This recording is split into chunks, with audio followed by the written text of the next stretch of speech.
Welcome to Kill Count. Today we're looking at someone who was taught by Aristotle. Someone who might have killed his father. He promoted freedom of religion. His body was preserved in a vat of honey. He never lost a battle. He named 70 cities after himself and one after his horse. And he built the largest and most famous library in the ancient world. It is Alexander the Great.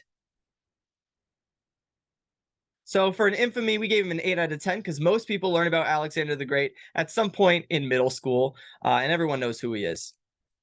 Now, for his rise to power, he actually inherited the throne when his father Philip II died at his daughter's wedding. And now this was most likely due to poisoning, which was probably done by Alexander or his mother, or at least some conspiracies say this. Like they were plotting to overthrow him so Alexander could take over, and he took over at the age of 20, which is way too young. Ridiculously young. That's way too young to be ruling any sort of a kingdom. And so he also inherited a lot of his father's problems. Philip II wanted to take over Athens and wanted to expand into Greece, and he was currently fighting a war there with one of the most powerful cities at the time. And when he died, the city of Thebes decides, hey, there's a 20-year-old. Let's try to revolt against him. And Alexander needs to decide, what kind of ruler am I going to be? He decides, let's kill all the men and slaves and sell all the women and children into slavery. Naturally. What else are you going to do? Well, because, yeah, no other city is going to revolt after that. Exactly. And then he spends some time after that fighting Sparta and the other Greek cities and eventually takes over all of Greece. So we ended up giving him a score of 8 out of 10 for personal kills, because he did end up killing around 250,000 people just in Greece, of Greece. So, and then he goes down to Egypt, and Egypt sees him coming, and they're like, "Oh no, this is Alexander. We got to prepare. How are we going to prepare for this?" They decide to prepare by surrendering almost immediately to Alexander. They also crown him pharaoh, make him their king, and they're like, "You can have Egypt." Yeah, and his first decision obviously was to build a city and name it after himself. And then he moves on to Persia, which is like the big empire that's right next to Greece. And he claims that he wants to take over Persia because of the war that they fought with Greece before, that they instigated it. But that war happened about 200 years before Alexander was even alive. And he ends up sieging the city of Tyre, which kills about 40,000 people. And he drunkenly ordered to destroy the Persian capital and everyone in it, which resulted in 400,000 deaths. He was responsible also for thousands of additional military kills during the Persian campaign. And that number is probably at least 100,000 people throughout it, because Persia had a massive army. Yeah, and then his quest continued into India, and he killed at least 80,000 native people, and they more than likely would have kept going and killing more people, but his army mutinied against him, and they wanted to turn back because they had been fighting for 13 years straight. 13 years, and they don't see their families, and they're still like going, and they battle after battle. They got tired.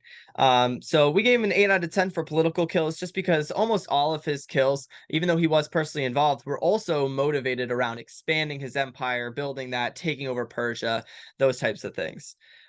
He also developed new battle formations. The phalanx strategy involved interlocking shields and those giant like pike spears. And that was super effective against the untrained Persian soldiers. He was able to rack up military kills really, really quickly. And it resulted in him never losing a battle. So it was a pretty creative tactic to come up with, which is why we gave him a 6 out of 10 for creativity. He didn't create his empire out from scratch, though. Yeah, why. Yeah, a lot of his deaths came from military, which isn't as exciting. We gave him a 6 out of 10 for self-agency because he did inherit a lot of his empire, and his father had a lot of those ambitions as well. But he did do it himself. So the big question is he a hero or is he a villain? Well, considering he killed at least 1 million people, he might be a villain. You know, he used ruthless tactics to do so. So he just might be. But he also established freedom of religion. He created a world famous library. He promoted education. He wanted to blend the Persian and Greek cultures together. He developed a new, better economic system, and he spread math, science, and philosophy into the Middle East. So, I mean, they do call him Alexander the Great. So there's got to be a reason for that. It's mostly Europeans, though. Yeah. I don't know if the Middle East would. Yeah.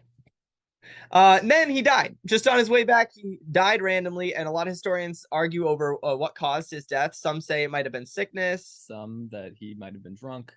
or that he was partying too hard on his way back from his victories. And yeah, most likely he was drunk. He was probably drunk and died as a result of that at the young age of 32 in the city of Babylon on his way back to Greece. So did he get away with it? I mean, kind of. He did what he said he was going to do. He took over the Persian Empire.